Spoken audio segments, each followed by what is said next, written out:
Why do you seek the living among the dead? This question isn't just rhetorical, it's revealing. It reveals a pattern. We often are looking for life in things that do not give it.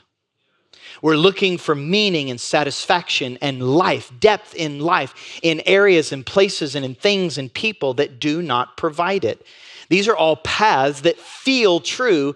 Culturally, these things are pushed forward in our lives as if these were true. Things like you're looking for life in happiness, which often is just a way of talking about instant gratification. I have maybe one example. Has night you ever sabotaged morning you? That like you throw caution to the wind and don't care about the morning version of you, and you keep scrolling. You eat that thing that you should not have. You should never eat it, but you decide to eat it after midnight. All those kinds of things that like you're not thinking about what's going to happen. You're thinking about how you feel in this moment. That's often how we try to satisfy happiness. This is where all addictions come from. It may be to try to numb the pain through a false sense of joy or happiness, or it might just be the subtle drift that so many of us go into of just conditioning ourselves to seek instant gratification, instant satisfaction. Maybe it's looking for your life in winning, in success, in possessions, identifying yourself by what you have or by what you have accomplished. Maybe it's looking for life in control, trying to keep your life safe, or trying to assert dominance on the things that feel out of control in your life.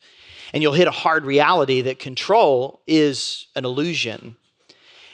By trying to exert control over things you have no control of, it actually causes more fear and anxiety and isolation, not more peace or satisfaction. Or what I would say many often struggle with now is just looking for life in distractions. It's just what distracts you right now. It could just be a way that you're sort of numbing life. Just you're not too excited, but you're not too sad. You're just kind of keeping a numb profile in life. It could just be basic apathy without meaning or purpose. Viktor Frankl, the one who wrote the book that you would probably call the most meaningful book on meaning, Man's Search for Meaning, he would say that when when a man lacks meaning, he'll try to satisfy that desire by simple distractions. So when there's a life without purpose, then often it's just whatever the next distraction is, whatever the next thing to get your eyes off of something, onto something. Or maybe it's just being a victim in life, that life more happens to you and you don't know anything else to do except to just go for the next distraction. These kinds of paths, though they feel true, are built on assumptions that are lies. These kinds of assumptions that the world would try to communicate to you, that would try to impose upon you, to try to get you to assume. Things like if it feels good, it must be good.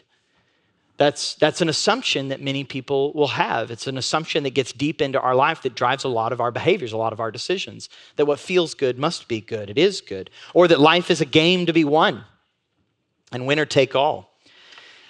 Or a lie that many people deal with, whether it be financially or any other way, but that the world is unsafe and you're on your own. Life's just what you make of it. Or what so many are in a condition now, that life is just pointless.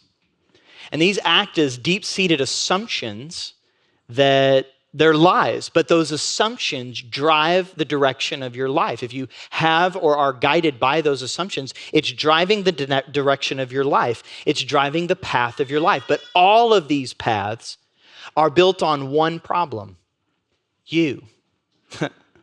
The self. These are paths that put self at the center, making you the master of your life. That life is what you do with it, what you make of it. And every single one of these paths lead to the same conclusion: a death spiral, a graveyard spiral. This kind of self as master is what the scripture would call sin. And the scripture is clear about sin. Romans chapter 6, verse 23 says that the wages of sin is death.